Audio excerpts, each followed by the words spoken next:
Saving Granddaddy's Stories, Ray Hicks, The Voice of Appalachia, by Shannon Hitchcock and illustrated by Sophie Page.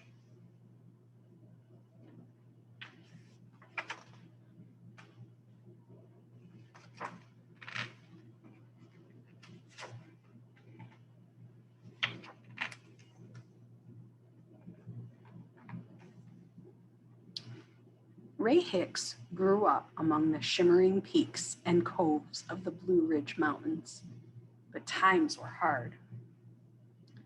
Ray often went hungry. Mountain folks said their bellies were eating their backbones. Ray kept from starving by picking wild berries, gathering chestnuts, snatching a turnip from a neighbor's garden.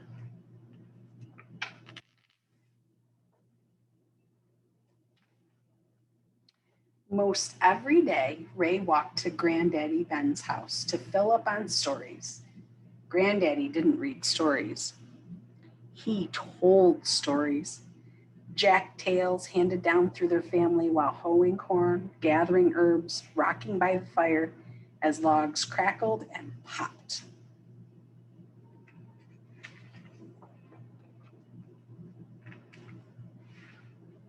Granddaddy started his stories by saying, "Now, Jack," same Jack as Jack and the Beanstalk, but mountain folks changed him to fit their way of living.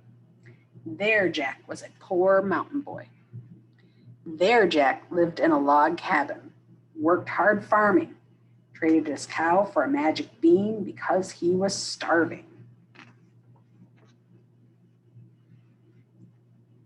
Ray wore hand-me-down breeches as wide as a creek and short enough to wade across it. On the 3-mile walk to school, they swung from side to side. The other kids called him Old Wide Pockets. One day, Ray's teacher read Jack and the Beanstalk. Ray didn't like it much, asked to tell it the mountain way.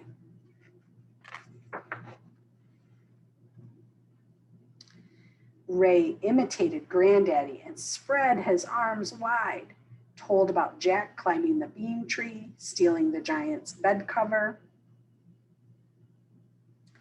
chopping until the bean tree fell clear across the 2 mountains. After Ray finished, his smile was as wide as his breeches.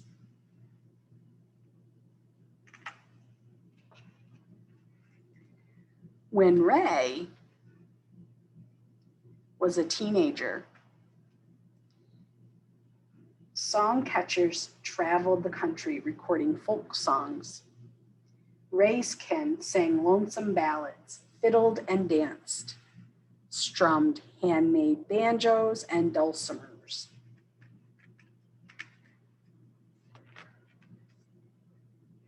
For the first time, Ray told Jack tales to folks not mountain born. It made him feel important. Ray grew as tall and thin as a cornstalk, earned his keep being a jack of all trades, chopping trees, building houses, fixing cars, whatever it took to scrape by. He entertained all the folks he worked with, knew so many stories he could talk all day and most of the night. Granddaddy died on a cold February day. John Benjamin Hicks, 1870 to 1945. He would never tell another Jack tale, but Ray vowed the stories would live on. That spring, Ray thought of Granddaddy with every seed he planted, nestled the Jack tales in his heart, stacked them like firewood in his memory.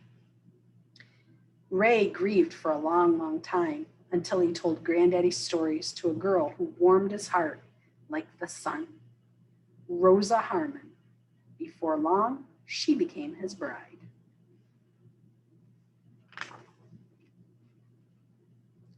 Years rolled by like a mountain stream.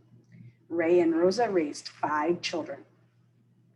He passed the Jack tales on to them while hoeing corn, gathering herbs, rocking by the fire as logs crackled and popped. Ray would tell his stories to anyone who would listen. Friends, neighbors, school children, always sticking close to home. 20 years passed in the blink of an eye. Ray heard tell of the first International Storytelling Festival. He took a chance and hightailed it through fall-painted mountains to Jonesboro, Tennessee.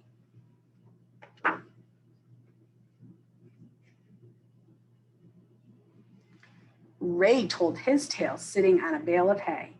The audience had never heard anyone quite like him before. A teller who lived his stories, gone cold and hungry. In Jonesboro, Ray became a star. For 10 years, news spread about him like a mountain mist. Finally, he won the grand prize for yarn spinners and tellers of tales. Traveled to the Smithsonian, marveled at a revolving door, met the vice president, a fellow named Bush. Now Granddaddy's stories would live on, but Ray's heart was longing for home. He returned to the shimmering peaks and coves of the Blue Ridge Mountains.